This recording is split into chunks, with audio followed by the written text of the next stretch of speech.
Bonjour, c'est Margot, j'espère que vous allez bien. Nous sommes le mercredi 24 janvier 2024.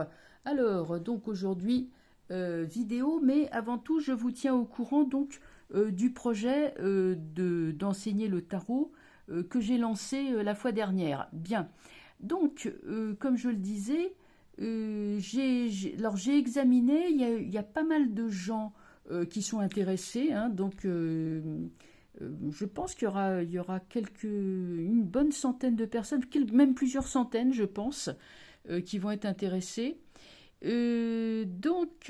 Ça va exclure je pense que tout ce qui est visioconférence, tout ce qui est Zoom, enfin bon, Zoom c'est un logiciel où, voilà, moi, on interéchange, on échange entre nous, un peu comme on voit certains qui font des lives en direct avec d'autres personnes. Bon, ça va quand on est trois quatre personnes. Le logiciel Zoom, il peut prendre jusqu'à 40 personnes, donc en visioconférence, mais bon, c'est payant hein, déjà Zoom, hein. C'est pas gratuit. Et en plus, ça peut pas prendre grand monde. Après, si on veut passer à 1000 personnes, alors là, il faut carrément les contacter. Ils vous font un devis, gna gna, personnalisé. Alors bon, alors là, après, on se lance dans de l'audacieux, dirais-je. Donc on n'en est pas là. Donc c'est pour vous dire, je vais passer par YouTube parce que moi je tiens à ce que ça soit accessible à tout le monde. Donc c'est le plus simple, c'est de passer par YouTube. Et puis bon comme ça va résoudre les questions financières, monétaires qui pourraient vous arrêter. Je vais réfléchir donc comment je vais faire, peut-être en live, peut-être je sais pas. Donc ça sera pas de la visioconférence, ça sera soit de la vidéo ou plus vraisemblablement ça sera du live pour garder un peu le côté direct. Et puis on verra, hein, on verra, voilà. Alors vous rendez bien compte hein, que évidemment c'est un travail considérable de monter quand même des cours de tarot. Et je ne vais pas pouvoir le faire dans les 5 minutes, bien entendu. Je m'y mettrai plutôt courant février, puisque là, je vais passer encore quelques jours à devoir m'occuper de certaines choses que je ne peux pas remettre, qui sont urgentes et qui ne concernent pas le cabinet. Voilà. Donc tout ça, bah, évidemment, comme dans une journée, il n'y a que 24 heures, ça nous comment dire, ça repousse un peu, mais n'ayez crainte, je prends note de tout ça, de vos desiderata, du fait que vous souhaiteriez avoir en replay, ça j'ai bien entendu. Et bon, je dois dire que 99,99% des internautes sont absolument enchantés. J'ai eu à peu près 4 personnes qui m'ont qui m'ont dit non, c'est pas possible, on ne peut pas enseigner la voyance ni la médiumnité. Alors, je rassure mes internautes, on peut tout à fait utiliser le tarot sans être médium. Le médium, il va avoir des flashs de voyance, justement, avec une boule de cristal, avec un pendule, avec d'autres supports. Il n'a pas besoin du tarot, même sans rien du tout. Tandis que le tarologue, et on peut tout à fait être un très bon tarologue sans être un médium, hein, donc évidemment, ce n'est pas la médiumnité que je vais enseigner, puisque chacun en fait, en soi, il a des ressources. Certains ont la médiumnité, d'autres ne l'ont pas, mais c'est aussi un don qui peut se travailler, se développer. Hein, on a tous au fond de nous quelque chose. On n'est pas bouché à l'émery comme certains voudraient le croire. Non, ça, j'y crois pas. Je prends note de ce que vous souhaitez. Oui, j'ai eu une espèce de bonne femme qui est arrivée, qui m'a commencé à m'envoyer à me parler avec des phrases très tarabiscotées pour m'en mettre plein la vue, du style d'un point de vue intrinsèquement discriminatoire, le tarot, ça ne s'enseigne pas. Alors, bon, bref, ça fait un peu comme si quelqu'un arrive dans votre salon sans avoir été invité, s'installe dans votre canapé, puis commence à vous dire ouais, j'aime pas le papier peint, faut le changer tout de suite, parce qu'elle me donnait l'ordre, hein, quasiment, carrément, dirais-je, de ne pas faire les vidéos. Bon, alors la pauvre fille, elle se reconnaîtra au passage. Elle n'est pas obligée de rester sur ma chaîne, elle peut aller faire le troll ailleurs que chez moi. Merci, au revoir madame. Voilà, ça c'était dit. Alors maintenant, donc je vous tiendrai au courant pour ce projet, bien sûr, hein, les choses avancent. Je vais aborder une question. On m'a parlé de Pierre de Gaulle. Alors Pierre de Gaulle, qui c'est? C'est le petit-fils donc du général de Gaulle. Je ne savais pas que le général de Gaulle avait... Enfin si, je me doutais qu'il avait des petits-enfants, mais je ne savais pas qu'ils étaient dans la vie politique. Donc cet homme-là fonde son mouvement et souhaite rallier, disons, à sa bannière le plus de Français possible. Donc sur le coup, je n'ai pas réagi plus que ça. Mais comme on m'a demandé, on m'a dit, tiens, oui, il faudrait peut-être essayer de regarder un petit peu si cet homme-là aurait peut-être des disponibilités ou des possibilités. Enfin, excusez-moi, je dis des bêtises, c'est pas de disponibilité dont il s'agit. Je suis encore dans mes, je suis encore dans mes histoires. Non, non, si cet homme-là, Pierre de Gaulle, donc, est-ce qu'il aurait l'étoffe? Est-ce qu'il aurait l'étoffe de mener la France hors du chaos où elle est plongée? On va regarder ça. Donc, on sait que ce monsieur, il est Gémeaux, ascendant Vierge. Donc, a priori, on ne peut pas dire que ce soit un thème de chef d'État. Mais il y a certaines quand même configurations astrales qui sont assez impressionnantes. Donc c'est pour ça que je vais interroger sur l'avenir de... est-ce qu'il a la possibilité, les épaules, enfin, est-ce que cet homme-là aurait un avenir? Je ne vous cache pas hein, que quand on m'en a parlé, je me suis dit, bon, mais chacun fait son petit mouvement là dans son coin, alors que l'union fait la force. Mais c'est peut-être pas de ça dont il s'agit en fait. Peut-être que ce monsieur, il peut avoir un rôle à jouer qui pourrait se montrer, je dirais, inattendu. On va regarder. Qu'est-ce qui peut sortir pour ce monsieur, donc Pierre de Gaulle? Il ressemble pas mal quand même sur certains aspects à son grand-père, enfin physiquement. Il y a un petit air de famille, c'est indéniable. Il n'est pas militaire de carrière. Hein. Alors on va voir. Le battleur. Bon, c'est un homme qui est encore assez jeune. C'est un homme, il a été longtemps empêché d'agir, mais il est porteur de changement. Le pays est en danger, c'est vrai. Donc il est vraiment en train de regarder vers l'avenir, même si il a été empêché. Le mat, il y va. C'est un homme très courageux, hein, attention.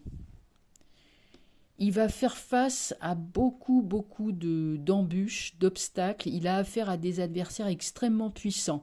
Je note quand même la présence du mat et de la roue de fortune, donc ils sont sortis droit. Je vois un homme audacieux. Je ne veux pas dire une sorte de Bonaparte, parce que bon, il n'y a eu qu'un seul Bonaparte, mais quelqu'un qui a quand même un sacré, une capacité d'action en solitaire, comme l'était son grand-père d'ailleurs, qui est tout à fait surprenante. Parce qu'on ne dirait pas comme ça, à le voir, mais il y a quand même l'idée, une sorte de déterminisme, presque de jusqu'au-boutisme, qui surprend, mais qui est bien là. Donc on va continuer. Il aura affaire à des ennemis très puissants, mais il va pas craindre de les affronter, hein, frontalement, dirais-je. Hein. Et comme c'est renversé, il peut contribuer quand même au coup de balai, au coup de main et à la chute du pouvoir maléfique qui est actuellement en train de dominer le monde.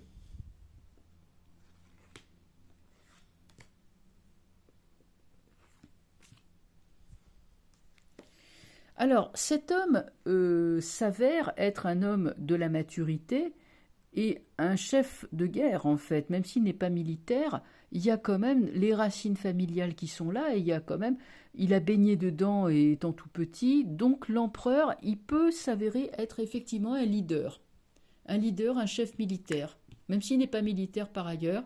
J'ai l'étoile renversée. Cette démarche peut être couronnée de succès, mais sous retard. J'ai la force. Il y a une grande volonté, une grande détermination. Voilà. Je pressens quand même qu'il y a un pouvoir financier qui est derrière. Je crois savoir que cet homme-là travaille dans la banque et qu'il y aurait... ce que je ressens, c'est qu'il y a de l'argent, l'argent étant le nerf de la guerre. Parce qu'évidemment, si vous avez sans argent, vous êtes sans argent pour faire la guerre, ça va être un petit peu compliqué parce que les sarbacanes et les lance-pierres, ça fait un peu léger quand même. Et donc, sur les méchants, j'ai arcane sans nom. Alors, attention à la traîtrise. C'est drôle, on dirait un homme qui a affaire à, qui aura, pas maintenant, sans doute pas, mais à partir du moment où il sort du bois, il aura affaire à des ennemis très puissants. Donc attention au retour de bâton, au retour de flamme. Ça fait un peu comme le méchant Balrog. Vous savez, je ne sais pas si vous avez vu le film Le Seigneur des Anneaux, mais vous avez Gandalf, le magicien, et le méchant Balrog, c'est-à-dire une espèce de gros monstre là avec des cornes de taureau, qui se battent sur un piton rocheux, et puis Gandalf arrive à pousser le méchant taureau là, dans le vide, mais seulement il a une espèce de fouet, le méchant taureau, et puis il lance le fouet et ça attrape donc les jambes de Gandalf et puis ça l'attire vers l'abîme. Donc c'est un peu ça, vous voyez, donc c'est pour ça que je pense à une espèce de traîtrise là qui est là, qui lui arrive dans le dos, donc attention à la trahison. On va continuer.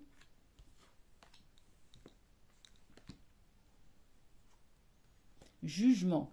Bon, je pense que c'est quand même quelqu'un avec qui il faudra compter, qu'on le veuille ou non. Il faudra quand même compter. Parce que j'ai quand même le jugement.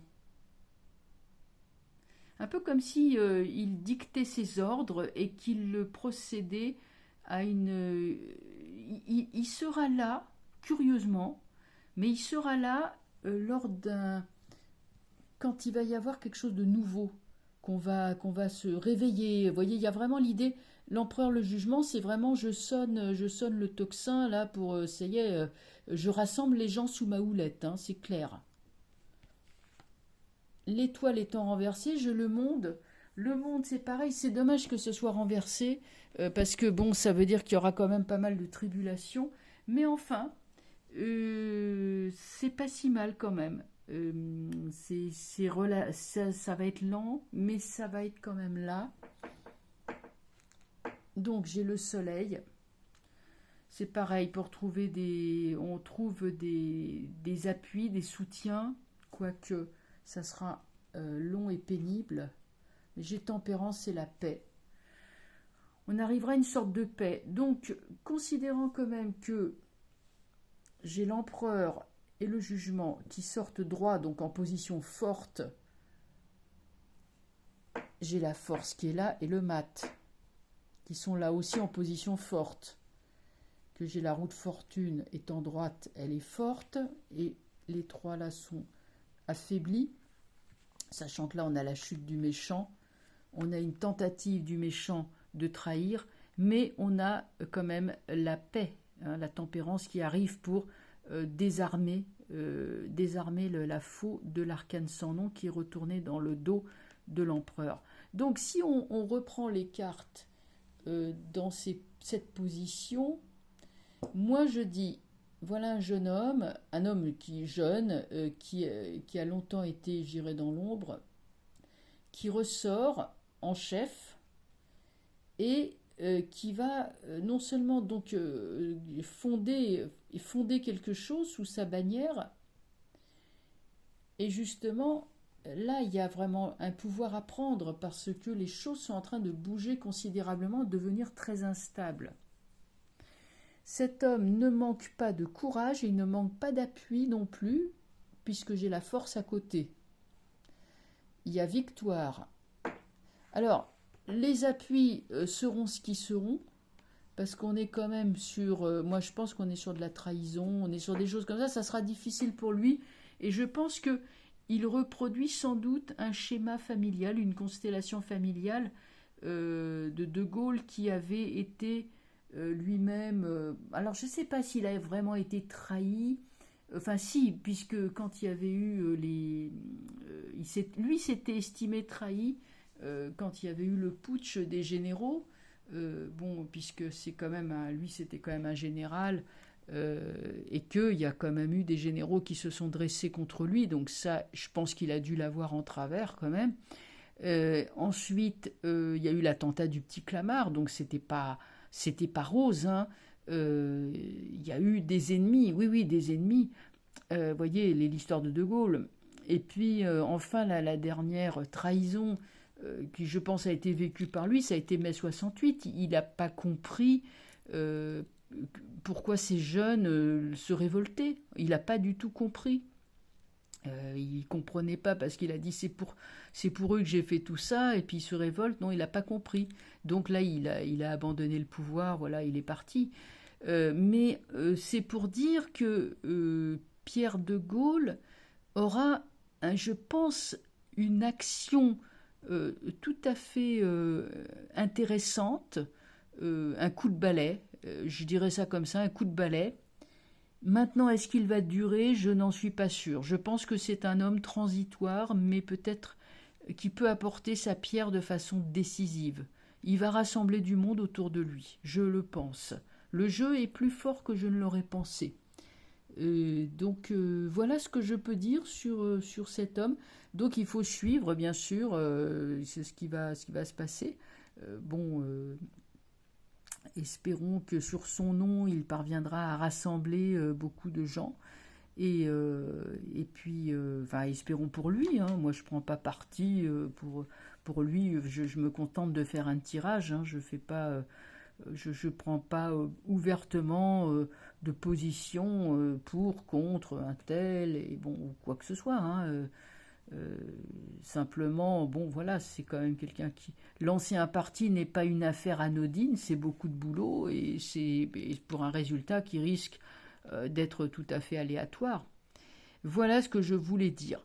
Bon, bah écoutez, je vais arrêter là, et puis je vous souhaite donc une excellente soirée, et je vous dis à très bientôt. Au revoir.